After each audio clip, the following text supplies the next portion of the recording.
Hola, hoy nos encontramos con Juan Camilo Giraldo y Javier Cuellar en El Faro por el Planeta. Bienvenidos, ustedes son nuestros invitados especiales porque hoy nos acude un tema bien interesante y se trata de los humedales, ¿sí? Bueno, y antes de hablar sobre los humedales quiero pues hablar un poquito sobre nuestros invitados. Pues Juan Camilo, él es biólogo de la Universidad del Valle, y Javier Cuellar es administrador ambiental de la UTP.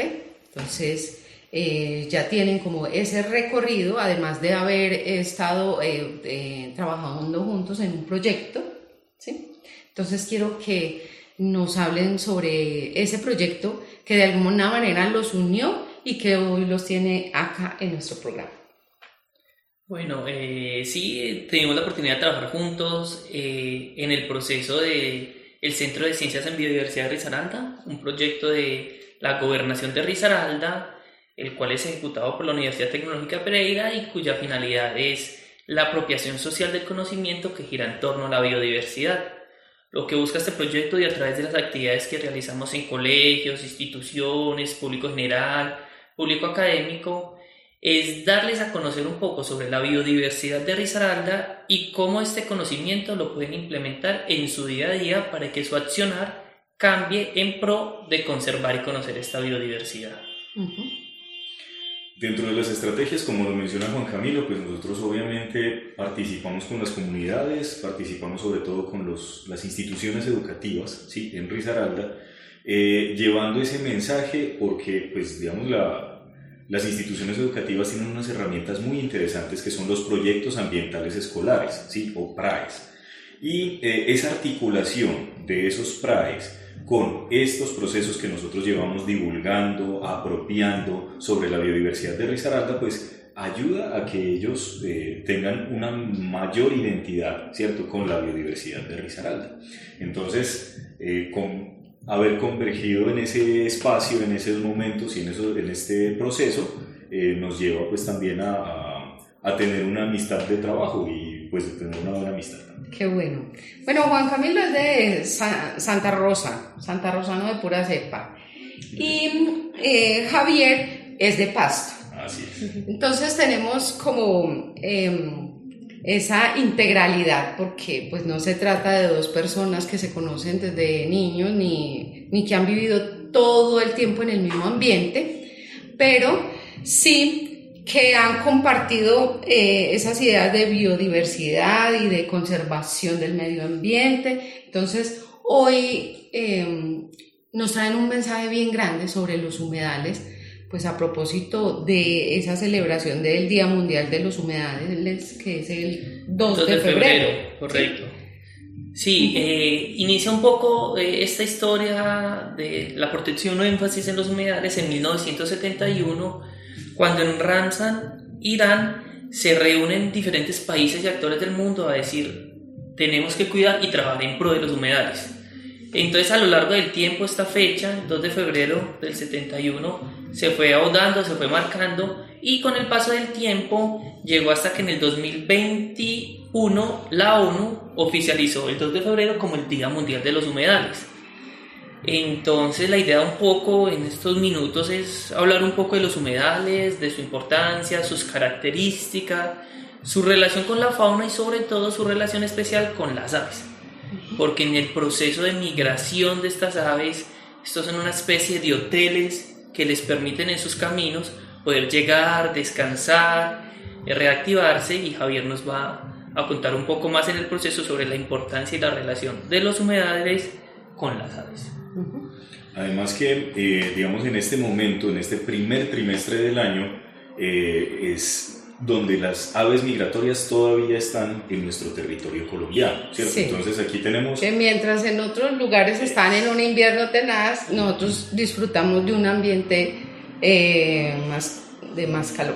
Claro, y les brindamos el alimento que ellas necesitan, ¿cierto? Entonces la ventaja, digamos, de estas aves migratorias es que ayudan también a la dispersión de semillas de muchas de nuestras especies acá. ¿cierto? No solamente las alimentamos para que subsistan y se pongan bonitas, sino para que también se devuelvan con sus crías, que puedan ayudarnos también a nuestros ecosistemas, a pesar de ser unos visitantes, ¿cierto? Sí. Una cosa es que sean visitantes estacionales, es decir, en esta estación del clima que ellos tienen en esa zona, sino también que la importancia, digamos, de que nos ayudan en el proceso acá, ¿cierto? Entonces, es muy valioso la presencia de ellas. Uh-huh.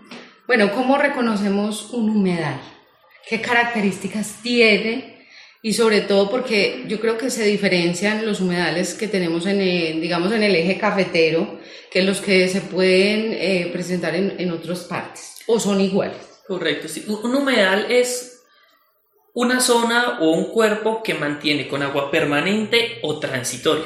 No siempre debe estar cubierto de agua, y hay una composición de especies asociadas al agua que hacen que la fauna y la flora que allí habitan tengan características particulares asociadas a cuerpos de agua.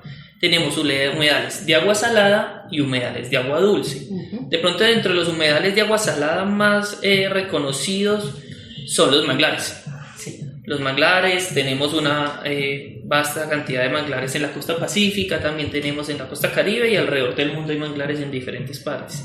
Y humedales de agua dulce, de pronto aquí podemos tener el más icónico y cercano que conocemos, la laguna del Otún, pero estos humedales pueden ser naturales o artificiales. Las represas hidroeléctricas también son humedales.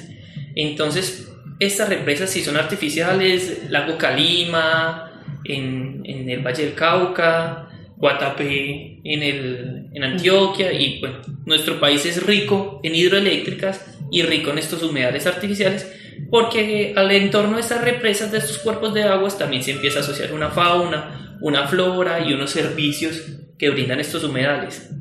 Sobre todo nos ayudan mucho en algunas características como la regulación de las lluvias. Hablamos mucho que los páramos absorben el agua y la liberan lentamente, pero los humedales son como esos repositorios en que esa agua se va suministrando poco a poco, y de allí se va regulando los ciclos de agua en la época de lluvia o en la época de sequía. Y los humedales de las zonas costeras ayudan mucho a prevenir los procesos de inundación. Ante aumentos de marea que pueden afectar las zonas costeras, los humedales es una zona donde se pueden almacenar esta agua y evitar que entre el agua tan fuerte a la zona continental. Y otra característica que tienen los humedales hoy en día, y que ha cobrado más importancia en temas de cambio climático, es que son unos de los ecosistemas potencialmente almacenadores de carbono. ¿Qué quiere decir eso? Que por las dinámicas ecológicas que se dan en los humedales, ellos fácilmente absorben la cantidad de carbono del ambiente, producida muchas veces por gases contaminantes, quema de combustibles fósiles, y la llevan al suelo y la suministran al suelo a través de todos esos procesos bioquímicos. Entonces son buenos regulando el agua y son buenos capturando carbono. O sea, oxigenan el aire otra vez. O sea, hacen como un proceso de limpieza, sí, ¿no? Descontaminan el aire, y también nos ayudan a purificar el agua. El agua que viene de las escorrentías, que viene de la lluvia. El humedal es una especie de primer filtro, donde sedimentos y contaminantes quedan en el suelo, y aguas abajo encontramos un agua más limpia, producto de estar o pasar por un ecosistema de humedad. Ahora, por ejemplo, asociado a esto, complementando lo que nos menciona Juan Camilo, por ejemplo, las dinámicas económicas y sociales también que ahí se viven, ¿cierto? Entonces, dentro de esas dinámicas sociales, por ejemplo, es muy conocido el tema de las comunidades anfibias, ¿sí? Que son comunidades, pueden ser nativas, ¿sí? O colonas, que ya habitan en cercanía de estos humedales. Y se presentan, por ejemplo, la pesca, ¿sí? Por ejemplo, lo que menciona también Juan Camilo cuando dice que muchos de esos filtros o de esas sustancias que quedan en el suelo es materia orgánica que sirve también para muchas otras actividades. Por ejemplo, vámonos solamente con el arroz, ¿cierto? El arroz, que es una de las plantas que se cultiva principalmente en humedales, ¿cierto? Y está asociado también, por ejemplo, a la pesca, como en el caso del bocachico, también está el caso del bagre, ¿sí? que pues, digamos, quien no se ha disfrutado uno de esos sancochos, uno de esos caldos, ¿cierto? Y es importante también para esas comunidades que conviven allí, que muchas veces puede que no tengan un trabajo, pero tienen un medio a través del cual se pueden alimentar, ¿sí? O servirlo también como otro de los tantos servicios que es el turismo. Sí. Y para recalcar allí de pronto lo que menciona Javier, los humedales también han sido sitios sagrados importantes para las culturas autóctonas indígenas en general alrededor del mundo. Es común encontrar en diferentes culturas que el origen de la vida y de sus culturas la asocian a humedales. Si uno baja un poco al sur del continente y están el humedal de Bolivia, el lago Titicaca, que es el lago más grande en altura del mundo, las culturas andinas de allí creen que la vida surgió alrededor de ese lago. Y no es diferente en Colombia cuando uno va a la leyenda del Dorado, cuando vaya por los lados de Boyacá, que también son estas aguas donde inicia toda la parte cultural de las comunidades prehispánicas y andinas. Entonces, tienen importancias económicas, turísticas, en alimentación y una gran importancia cultural para las comunidades indígenas. Bueno, ¿por qué cuidar los humedales y de qué manera se pueden cuidar? Porque, a ver, ustedes hablaron de las comunidades indígenas que, bueno, podemos decir que han respetado esos humedales, pero también ya con el desarrollo, bueno, y concentrándonos pues en esta época, somos visitantes y también afectamos los sitios donde llegamos, directa o indirectamente. O procesos para conservación, es esto que estamos haciendo aquí, ¿cierto? Uh-huh. Esto es un proceso que se llama divulgación de información. Entonces, el hecho de hablar a través de este medio del periódico El Faro sobre los humedales es llevar ese mensaje de conciencia a la gente, o sea, que sepan qué es un humedal y por qué es importante, ¿cierto? Adicional a eso, pues también hay otros procesos adicionales entre los cuales está la conciencia del consumo, ¿sí? Muchas noticias se vienen presentando desde años atrás sobre esos islotes que se están conformando con plástico en el Océano Pacífico, ¿cierto? Pero, ¿cómo llevar a esa conciencia de ese consumo, ¿cierto? No es una tarea fácil, pero esta es una forma de hacerlo, ¿sí? El conocimiento. Y tiene el particular riesgo los humedales que son muy pequeños.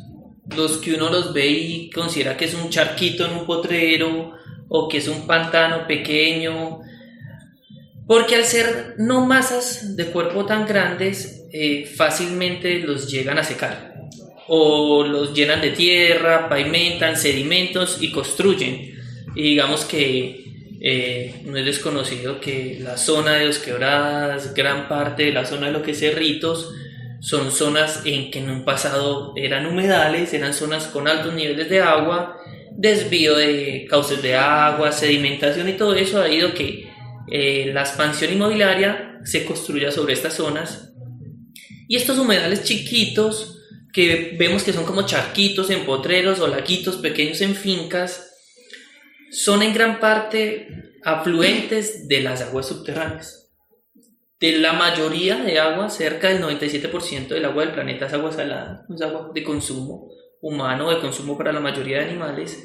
De ese 3% que queda de agua dulce, la mayoría es agua subterránea, que muchas veces no somos conscientes de ellas, no la vemos, no son ríos, no son cascadas, no son lagunas, pero estos charquitos de humedales son afluentes de esas aguas subterráneas que nos deberían, en vez de el charco donde puedo echar basura o el charco para tapar y construir, es ¿por qué se generó ese charco?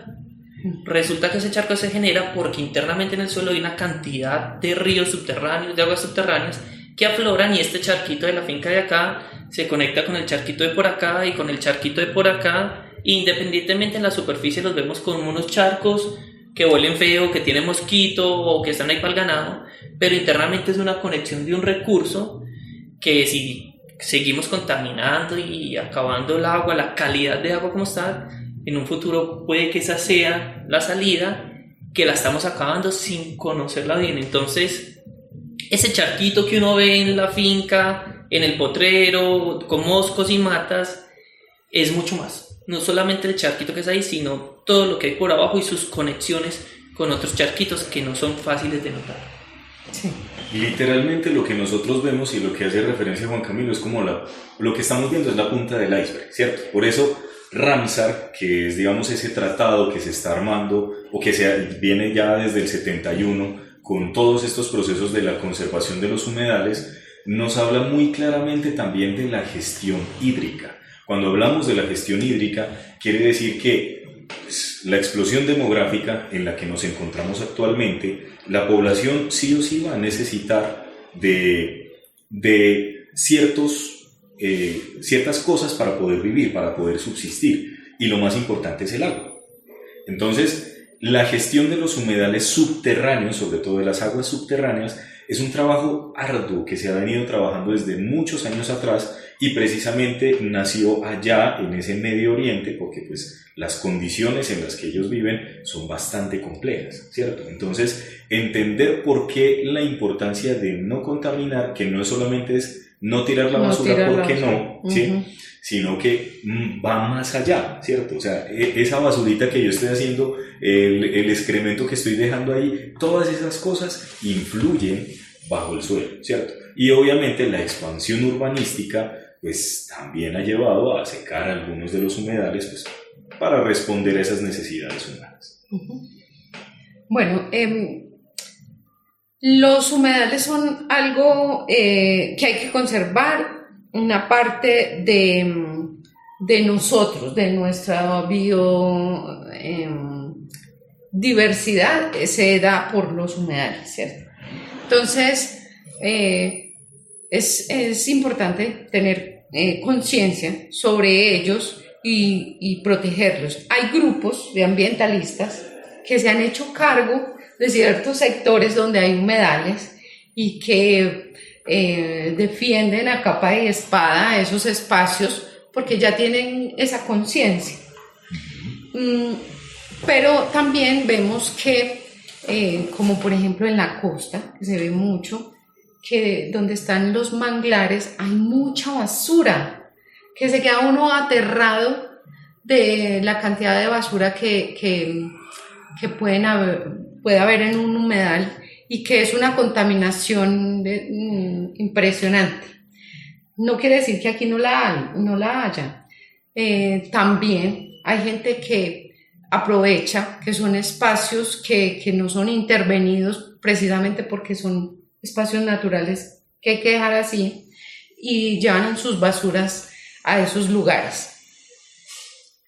¿Ustedes qué consejo dan a las personas que viven en ciertos sectores donde tienen humedales para que los sigan conservando o bajo qué ley se puede hacer ese tipo de procesos o quién defiende legalmente un humedal? Los humedales hacen parte de la riqueza biológica, hídrica y natural de nuestra región, de nuestra zona, independientemente donde estemos. Las diferentes entidades locales, gobernación, alcaldía, están llamadas a velar por esto, pero en particular las corporaciones autónomas. En este caso, la Corporación Autónoma Regional de Risaralda tiene un grupo y un equipo que es enfocado en el cuidado y seguimiento de los humedales. Entonces yo creo que estos vecinos, estas personas que quieren trabajar en pro de esto, contactarse y acercarse a la CARDER es un aliado clave en este proceso de conservar y mantener los humedales. Por ejemplo, una de las hablando propiamente de Risaralda, ¿cierto? Si hablamos propiamente de Risaralda, pues nosotros tenemos el complejo de humedales de la Laguna del Otún, ¿cierto? Entonces viene desde los nevados y hay un consumo sobre el río Otún, pero adicional a eso hay muchos más afluentes que nacen desde allí, ¿cierto? Santa Rosa de Cabal y ese complejo está muy pegado de esta zona. Aquí en el municipio hay una particularidad y, por ejemplo, en defensa de la biodiversidad es entender que el agua no solamente es importante para nosotros, sino que alrededor de eso existe un ecosistema y en ese ecosistema existen algunas, vamos a hablar nuevamente de las aves, pero ahora vamos a ser un poco más específicos, ¿cierto? Por ejemplo, el Acuerdo 052 de 2019 es un acuerdo del Consejo de Santa Rosa de Cabal, es un acuerdo que nació con dos motivos. El primero, tener como ave emblema del municipio al lorito de Fuertes, a Paloxitaca fuertesi, ¿cierto?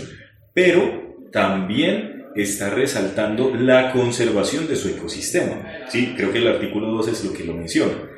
Resulta que el lorito de Fuertes no vive solo, ahí conviven también otros 5 loritos, ¿sí? Entre ellos está el loro orejiamarillo. Hay 2 especies, que es tanto el loro orejiamarillo como el lorito de Fuertes, que están en un riesgo muy crítico, ¿sí? Entonces es importante reconocer eso, pero adicional a eso también existe un catártido que es el cóndor de los Andes, ¿sí? Y el cóndor de los Andes no solamente vive en este ecosistema, sino que también se puede encontrar en Chile, en Argentina, ¿cierto? Ahora, adicional a eso, por ejemplo, también hay unas especies de colibríes, ¿sí? Uno que le dicen comúnmente el chivito, ¿sí? Que es bellísimo porque está muy asociado también a los frailejones. Entonces, mira cómo toda la dinámica, ¿sí? En realidad es mayor, no es solamente cuidar el agua, va más allá, y esa es la idea de la conciencia. Adicional a eso, pues si ya nos metemos con mamíferos, ¿cierto?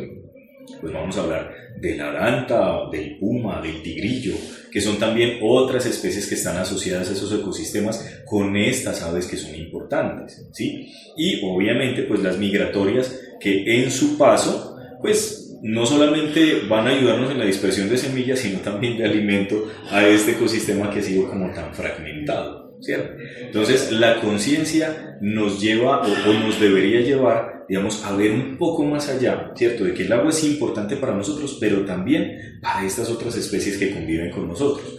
Invitadísimos, por supuesto, también a visitar este mural tan bonito que hay sobre la calle 13, entre la carrera 15 y 16, aquí en Santa Rosa de Cabal, porque ahí pueden ver claramente cómo está dibujado y pintado el lorito de Fuertes y las otras especies que pertenecen a ese ecosistema de humedal también, ¿cierto? Y estamos hablando pues de un área protegida que es Campo Alegre, asociado, por supuesto, al complejo de humedales de la Laguna del Otú.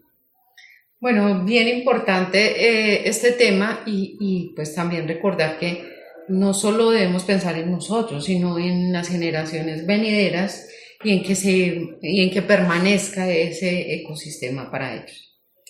Correcto, sí, yo creo que trabajar la conciencia ambiental es algo de tiempo, es algo difícil y muchas veces para la respuesta más inmediata es la conveniencia. A mí, ¿por qué me conviene o qué me sirve cuidar o no cuidar? Que a veces es más fácil actuar en eso y pues tenemos un ejemplo muy vívido que todos los días aparece en las noticias, es el caso de Bogotá y la escasez de agua y los turnos de razonamiento. Yo hace 15 días fui a Bogotá, me quedé en un hotel, no sabía, ese día tenía racionamiento el hotel, no me pude bañar al otro día, no había agua, llegaba a las 8, yo tenía que salir antes. ¿Y por qué esas faltas de agua? Porque en todo el ciclo del agua, en todos los actores, procesos y ecosistemas, hay problemas, estamos fallando como sociedad en su conservación. Entre eso los humedales juegan parte de ese ciclo. Entonces, ¿por qué cuidarlos? ¿Por qué reciclar? ¿Por qué no echar el colchón, la basura a ese charco? Porque no quiero estar como Bogotá. Montevideo, la capital de Uruguay, es una de las principales ciudades que no tiene agua potable. Tienen agua para el baño, pero para la cocina el agua no es potable. Aquí tenemos aún la fortuna de que el agua de la llave, con ella podemos cocinar sin problema. En Montevideo toda el agua para consumo debe comprarse en los supermercados. ¿Por qué? Porque también seguramente hubo fallas en los diferentes actores. Entonces, si bien la conciencia es de tiempo y genera cambios a más largo plazo, la conveniencia es más importante, es más inmediata. ¿Por qué comencé? Porque no quiero llegar a un hotel o llegar a mi casa y no tener cómo bañarme el otro día. Creo que es algo más preciso, más concreto, que puede llegarnos a empezar a cambiar nuestra forma de vivir el día a día. Bueno, muchísimas gracias a ustedes por acompañarnos hoy. Gracias por compartir este tema tan especial y tan importante para todos los seres humanos. Y esperamos que nos acompañen en otro de nuestros programas también ayudándonos a conservar el medio ambiente.